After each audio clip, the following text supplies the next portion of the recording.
आसनसोल के दो लोग इजरायल में फंसे। आसनसोल के दो लोग इजरायल में फंसे हुए हैं। उन दोनों की मदद के लिए मेयर विधान उपाध्याय ने विदेश मंत्री को पत्र लिखकर मदद का अनुरोध किया है। बताया जाता है कि डिपोपारा निवासी डा. आबिर मुखर्जी और चित्तरंजन के एक नागरिक इजरायल रिसर्च फेलोशिप के लिए गए हुए हैं, लेकिन वहां की वर्तमान परिस्थिति के कारण आसनसोल में उनके परिजन चिंतित हैं। उन्होंने मदद के लिए चेयरमैन अमरनाथ चटर्जी से संपर्क किया। चेयरमैन ने डीएम और मेयर से संपर्क कर उनकी मदद के लिए केंद्रीय विदेश मंत्रालय से अपील की है। चेयरमैन अमरनाथ चटर्जी ने बताया, हमें परिजनों से इन नागरिकों के फंसे होने की जानकारी मिली। हमने तुरंत इस मामले को गंभीरता से लिया और मेयर के माध्यम से विदेश मंत्रालय तक ये बात पहुंचाई गई है।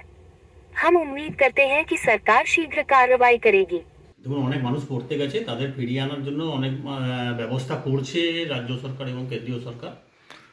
তো আমরাও আসানসোল মিউনিসিপ্যাল কর্পোরেশনে এই আবির মুখার্জি যে ইসরায়েলে পড়তে গেছে আমার বাড়ির পাশে, এবং ওর বাবা আমাদের খুবই শুভাকাঙ্ক্ষী এবং আমাদের ঘরের ছেলের মতন, তার বাড়িতে আজকে এসেছিলাম এবং সেখানে আমরা তার মায়ের সঙ্গে কথা বলে বললাম যে কোনো চিন্তার কারণ নেই, চেষ্টা সরকার করছে, আমরাও করছি, আসানসোল মিউনিসিপ্যাল কর্পোরেশন করছে, আমাদের মন্ত্রীও করবে চেষ্টা, এবং তার প্রক্রিয়া শুরু করে দিয়েছে।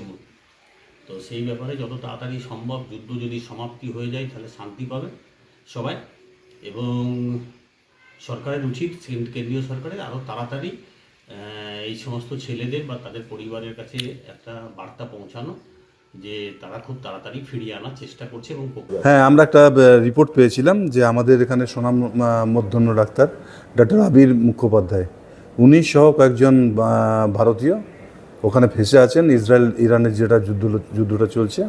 তো আমরা অলরেডি আসানসোল কর্পোরেশন থেকে আমরা আবির মুখোপাধ্যায় সহ যারা আছেন, আমাদের এখানকার যারা আসানসোলে রয়েছেন, তাদের জন্য আমরা বিদেশ মন্ত্রীকে ডক্টর এস জয়শঙ্করকে চিঠি করেছি। উনি যাতে একটু ম্যাটারটা দেখে তাড়াতাড়ির মধ্যে এটা ব্যবস্থা করতে পারেন তার অনুরোধ আমরা রেখেছি।